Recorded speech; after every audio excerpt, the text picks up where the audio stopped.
Welcome to fit Ganesha YouTube channel. શિયાળા ચોમાસામાં બાળકોને નોર્મલી ઉધરસની, કફની અને શરદીની સમસ્યા હોય છે. તો એમાં ઘરેલું ઉપચાર તરીકે આ ટોનિક તમને બહુ જ કામ લાગશે. તો ખાસ નાના બાળકો માટે, ઇવન તમે આ મોટાઓને પણ આપી શકો છો. તો તેમાં અડધી ચમચીથી ઓછી હળદર, થોડી વધારે આપણે એડ કરીશું. તો આટલી હળદર, શિયાળાની ઋતુ છે એટલે ગરમ નહીં પડશે. અને થોડી સૂંઠ, હળદર કરતાં સૂંઠ થોડી ઓછી રાખીશું. તો આ બંનેને આપણે મિક્સ કરી દઈશું. અને સાથે જ અહીંયા મેં પતંજલિનું મધ લીધેલું છે. તો 1 થી 1.25 ચમચી જેટલું હું મધ એડ કરીશ. આ અડધી ચમચી એડ કરી છે, બીજી અડધી ચમચી હું એડ કરીશ, એટલે ટોટલ 1 ચમચી જેવું મેં એડ કર્યું છે આની અંદર મધ. હવે આને બરાબર હલાવવાનું છે. વધારે મધ નથી એડ કરવાનું. આપણે ખાલી મધ છે એ ટેસ્ટ પૂરતું જ એડ કરીશું. મધની જગ્યાએ તમે દેશી ગોળ પણ એડ કરી શકો છો આની અંદર, પણ મધ વધારે મજા આવશે અને લાંબો સમય સુધી ગળામાં રહેશે આ મિશ્રણ. તો બરાબર આપણે મિક્સ કરી દઈશું. આવું જ મિક્સચર રાખવાનું છે, બહુ વધારે પડતું લિક્વિડ નથી રાખવાનું.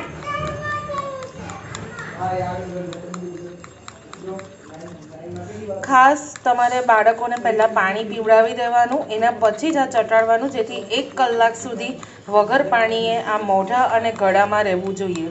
તો જ આની ઇફેક્ટ વધારે સારી આવશે.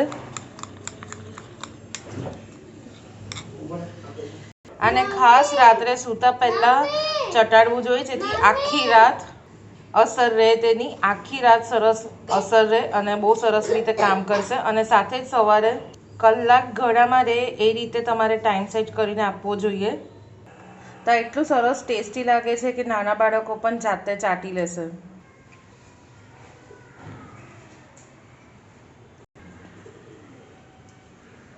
જો પાણી નહીં પીતો હો, પાણી પીશ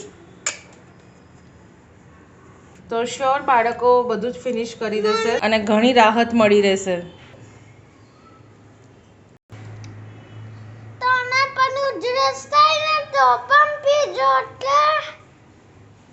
તો ઉધરસ હોય, ગળામાં થોડું ઘણું કફ જામેલો હોય, તો એમાં બહુ જ રાહત મળશે. અને ખાસ આના પીધા પછી આની ઇફેક્ટ ત્યારે જ સારી આવશે જ્યારે થોડા ટાઈમ સુધી પાણી પીવામાં ન આવે. પાણી ના પીવાય, તો નથી પીતા. બાય બાય, તમે પણ ટ્રાય કરજો.